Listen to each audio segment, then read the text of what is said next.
दोस्तों, मैं अनिल आप सभी का आपके अपने चैनल में स्वागत करता हूँ। आइए एक प्रश्न देखिए जो कि बीएसईबी के प्रश्न पत्र से लिया गया। प्रश्न कहता है यदि ए बराबर एक्स कॉस थीटा और बी बराबर वाई साइन थीटा तो Y square A square plus X square B square बराबर, ऐसे ही प्रश्न पत्र में दिया गया था और इसका उत्तर दिया है एक्स वाई के टर्म में। ठीक है ना। तो आइए देख लेते हैं, इसको बनाते हैं। इसको देखिए कैसे बनाते हैं। हल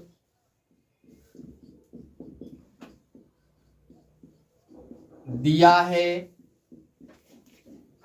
क्या दिया गया है, ए एक्स कॉस थीटा दिया गया है, बी वाई साइन थीटा दिया गया है और क्या दिया गया है, Y square A square plus X square B square बराबर व्हाट। अब आ जाते हैं आगे की ओर। अब है ना, चूंकि ए बराबर एक्स कॉस थीटा, अब इसको लिखते हैं, या हम कॉस थीटा को स्थिर छोड़ते हैं, एक्स को ही ला लेते हैं, तो ए अपॉन में एक्स बराबर कॉस थीटा हो जाएगा। अब दोनों तरफ वर्क करते हैं तो ए अपॉन में एक्स का होल स्क्वायर और कॉस स्क्वायर थीटा हो जाएगा।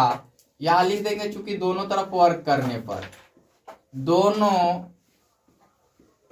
तरफ वर्ग करने पर। अब देखिए या करके लिखेंगे तो यहां लिख देते हैं, इसलिए ए स्क्वायर अपॉन में एक्स स्क्वायर बराबर कॉस स्क्वायर थीटा, इसको इक्वेशन 1 मान लीजिए।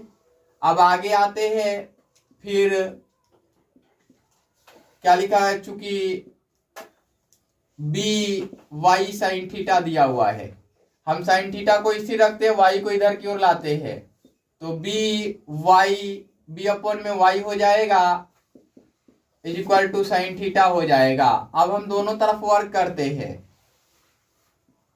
बी अपॉन में वाई का होल स्क्वायर बराबर साइन स्क्वायर थीटा। यहां लिखते हैं चूंकि दोनों तरफ वर्ग करने पर, दोनों तरफ वर्ग करने पर, बाकी इसी प्रकार से डायरेक्ट भी लिख सकते थे, इसलिए बी स्क्वायर अपॉन में Y square is equal to sine square theta. इसको हमने इक्वेशन 2 ले लिया। अब हम यहां आते हैं और समीकरण 1 2 को जोड़ लेते हैं, है ना। पुनः समीकरण 1 जोड़ 2, है ना, 1 और 2 को जोड़ते हैं, 1 यहां है 2 यहां है। यहां है ए स्क्वायर अपॉन में एक्स स्क्वायर, समीकरण 1 2 को जोड़िए तो पहले एलएचएस को एक साथ जोड़िए फिर आरएचएस को जोड़िए।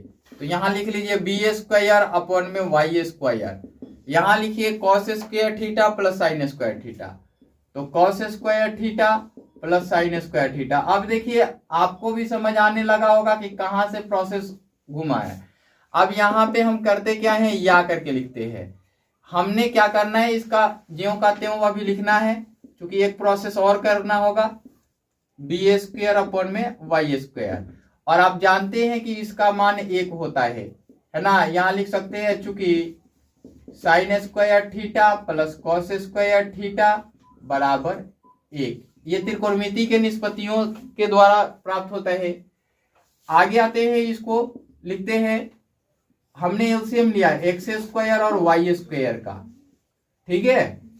अब एक्स स्क्वायर से एक्स स्क्वायर खत्म, तो ए स्क्वायर प्लस वाई, ए स्क्वायर इंटू वाई स्क्वायर हो जाएगा, तो ए स्क्वायर और वाई स्क्वायर और प्लस क्या हो जाएगा, यहां से वाई स्क्वायर कट जाएगा तो बी स्क्वायर और एक्स स्क्वायर हो जाएगा और बराबर 1 है। अब देखिए आपके इसमें लिखा हुआ है जो वाई स्क्वायर ए स्क्वायर लिखा हुआ है, तो हम इसको वाई स्क्वायर ए स्क्वायर ही कर लेते हैं, है ना। यहां करते हैं, इसलिए Y square A square plus X square B square ऐसा दिया हुआ है, और ये इधर से गुणा हो जाएगा इसके साथ, तो एक से गुणा होगा तो एक्स स्क्वायर और वाई स्क्वायर बचेगा। आपके उत्तर देखिए प्राप्त हो गए हैं। उत्तर क्या प्राप्त हुए हैं? एक्स स्क्वायर और वाई स्क्वायर। ये त्रिकोणमितीय निष्पत्तियों के साथ साथ अलजेब्रिक एक्सप्रेशंस को मिक्स करके बनाया गया प्रश्न था। अब बहुत बड़ी बात नहीं है कि ऐसे प्रश्न 2 अंकीय प्रश्न पत्र में ना पूछे जाए, 3 अंकीय प्रश्न पत्र में ना पूछे जाए, बाकी अन्य राज्यों के भी बोर्ड एग्जाम में पूछे जा सकते हैं, सीबीएसई बोर्ड में भी पूछे जा सकते हैं। तो आप वीडियो को शुरू से अंत तक देखा कीजिए, और अच्छा लगे तो दोस्तों के साथ शेयर किया कीजिए।